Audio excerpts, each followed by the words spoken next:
Yeah, I'm gonna wait here till Dad gets this done here before I go. I mean, I'm pretty much done. I just got a little strip to do, but yeah, I'm gonna wait till he gets done over here. This is, we really don't have that many hills to deal with, but this is one of several, I guess, that we deal with. This is no joke back here. A couple places, of course, 2 rock piles, a couple big boulders on the hilltops, and a couple dips. Gotta watch it. It's really steep here, and over here there's a dip, and really gotta be careful back here. At least that TS6, it's a pretty stable tractor, so I raked with the 9-wheel rake here first of all. Kind of finished most of it, and then I just went around with the V-rake once, one round with the V-rake where I could easily get to it. So the thing with the TS6 is that it's got more power than the ACO does, the Alice, by like another, I don't know how much more horsepower. This thing has 20 more horsepower, but the ACO's got more weight though, probably like 4,000 more pounds. So, but handle it like a champ.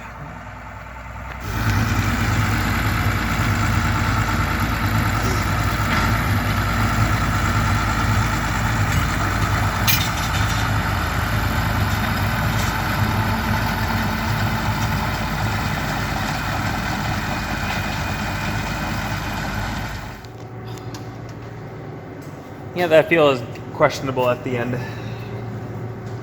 Not gonna quite get it all baled up. We didn't rake everything. Got some piddly areas to do with the little 6-wheel rake yet. It's too tough. It's really sticky out right now. We had about 30 hundredths, then we had 35 hundredths then following day, a couple days ago, so came down really nice for a change. But yeah, I don't know. We'll see what we get more here. But yeah, unstable weather pattern here for the next like 3-4 days yet. So, but at least we got that, most of that done. I'm finally getting to the final field here. I'm gonna take a good solid afternoon here. Yeah, the stuff's overripe. Alfalfa's pretty much full bloom. June grasses drying up, and the brome grass is overripe, so wasn't much for favorable weather lately here. Seeing rain tomorrow and the next day and the next day, but I just got to get this cut down. Waiting long enough. I was hoping to get maybe some second cut off of this, but depends how much it rains. Might just get second cut off of by the low spot. That might be about it, so it should be okay. I do these, finish up this headlands here.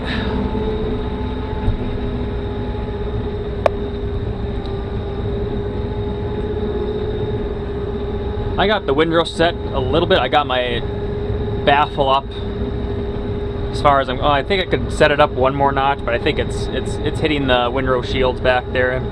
I have the windrow shields set to the widest position, you know, but so I don't know, it's probably keeping it maybe a foot to 2 feet narrower, I'd say. Just in case it's gonna rain, plus this stuff being a little bit more ripe, so set the windrow a little bit, and yeah, dirt mounds galore in here. Gopher country back here. It sucks didn't get a chance to roll these fields this spring. This stuff is a lot more gravelly, so. But man, is it nice back here. You can tell the alfalfa really has thinned out here. I think when we put this in alfalfa and grass, I guess it could have been 10 years ago. This has always produced well back here. Well, like I say, a lot of the grass is taken over more back here, but more June grass than what I like. Stuff is kind of annoying. But either way, though, this should make some nice all-around bales. These bales will probably work really good in for like bale feeders. a little bit of alfalfa to sweeten it up a little bit, and then finer grasses then, so it'll make some real nice bales to put in bale feeders. So I think I'll be able to make pretty good time on half of this field, this half. The other half to the south here, as I get further south, there's a line where it goes to some old prairie then, you know, because we broke up about half of this and reseeded it. Or no, it was cropland. That's right, it was cropland before, because we actually bought this about 10 years ago from the neighbor here. And yeah, this was all one continuous big field here, and but the piece behind me where I turn around at, that's rented by somebody else, so actually owned by the owner, is a different owner. So, but there was the same, for many years, the same renter was just farming this whole thing. So yeah, about half of this was farmed, and the rest was just hay. So that's right. So with the stuff that was cropland here, we put into this thing because it's really hard to get back here. We have to go through a pasture here, narrow gates, but I fit through both gates with this thing. Just I think only about a foot to spare on either side. So I suppose whenever this gets broken up some year again, we'll probably break up more over there. But we have to figure out the gates here, though. We might have to revamp the gates or redo the fence lines here a little bit, because right now we wouldn't be able to get back here with the combine really easy. We'd have to put down fence lines to just be able to get back here, unless I guess we could ask the neighbor if we could drive through his field. I guess maybe that would be okay. I don't know. It's just a little bit to get back here to get to this field. So that's why we've had into hay crop. It's just easier to manage, smaller tools. So here's the cutoff line from that field. Actually, no, not quite yet. About like right here. I can see the line change right here. Right here. Now I'm into some old prairie land yet. This was cropland at one point, because you can kind of tell when you're driving it. I forget how it goes. Yeah, when you're driving north and south here, you can feel kind of where it was plowed before. You can feel little divots. And especially feel it on the south side, closer to those trees. It's smooth going east and west, but you go north and south, it's kind of rough from when it was plowed last. There's actually a dead furrow in the middle of that area, and we don't need alfalfa all the time. It's just, you know, we always have a need for grass hay. It works better for a little bit cheaper hay. You have nasty weather out, it works better. Works better for bale feeders. It's a little damp going through here too from all the water. See, now I should have my push bar set up all the way now. I got it set down a notch, so I should have it set up all the way for some of that stuff, but yeah, kind of rough.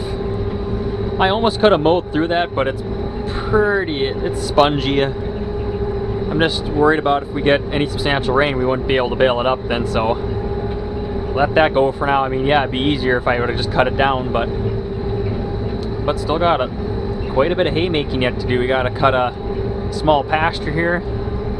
We actually cut the neighbor's yard, two of the neighbor's yards here. We cut their corrals down and yard, and got that to bale up, and we got a couple other small areas yet to do, and of course then highway ditches and some other ditchways. So it's still got quite a bit to do. We're gonna get a lot of hay off of those ditches and some of these small piddly areas. Hope to get 3 to 4 bales an acre back here. Hoping. Oh, hit another dirt mound. I know there's some ant piles too. Destroy them practically every single year, whatever we're doing back here. So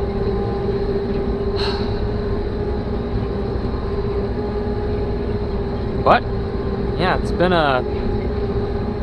for a change, a pretty successful hay season so far. I mean, we're far from over yet, but At least for what we've gotten so far, it's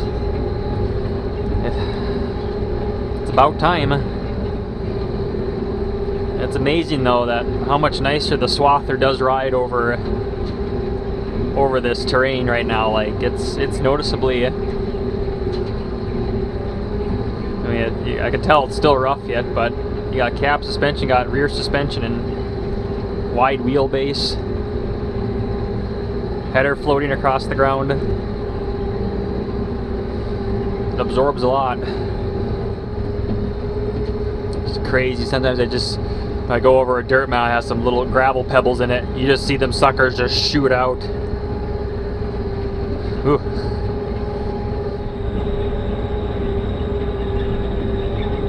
Good grief. This is nuts. Holy moly.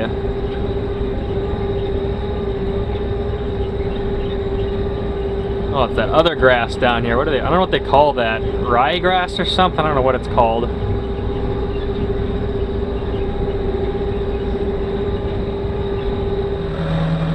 Unbelievable. Holy moly. This is by far the best field. Holy smokes. This is insane. Some of the June grass isn't getting crimped much because it's such a fine grass, but it's getting somewhat, but it's not my main concern. That stuff will dry in a hurry. It's just mainly the alfalfa, maybe some of the brome grass too, but that's crimping good.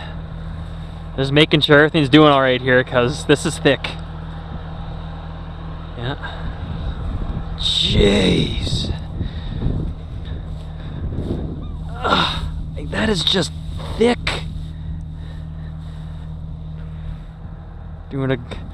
Gosh, that thing's doing a great job. Cutting pretty clean. I don't know how we would have did this with the bar mower this year. It's not so. It's just a problem when it gets. It's kind of was just matted here. The push bar is not even touching a lot of this. It's just matted. You can see how much it was just flattened out here. The alfalfa. Jeez.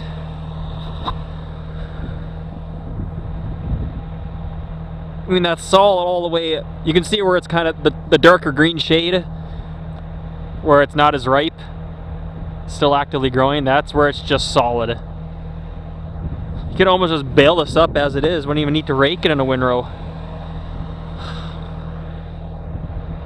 Have the V-rake set wider.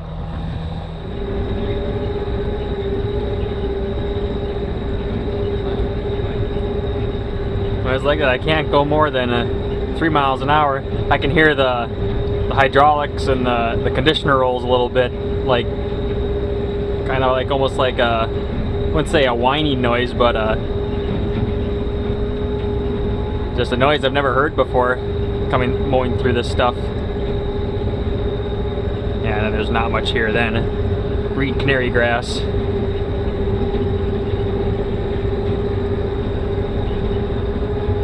And a little wet down here. I wonder if there's gonna be water down there. I gotta watch that.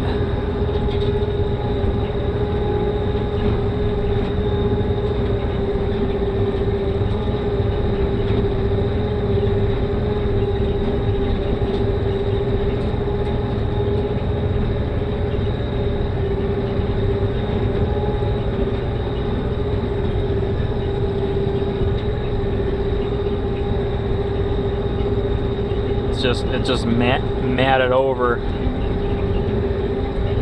It goes again.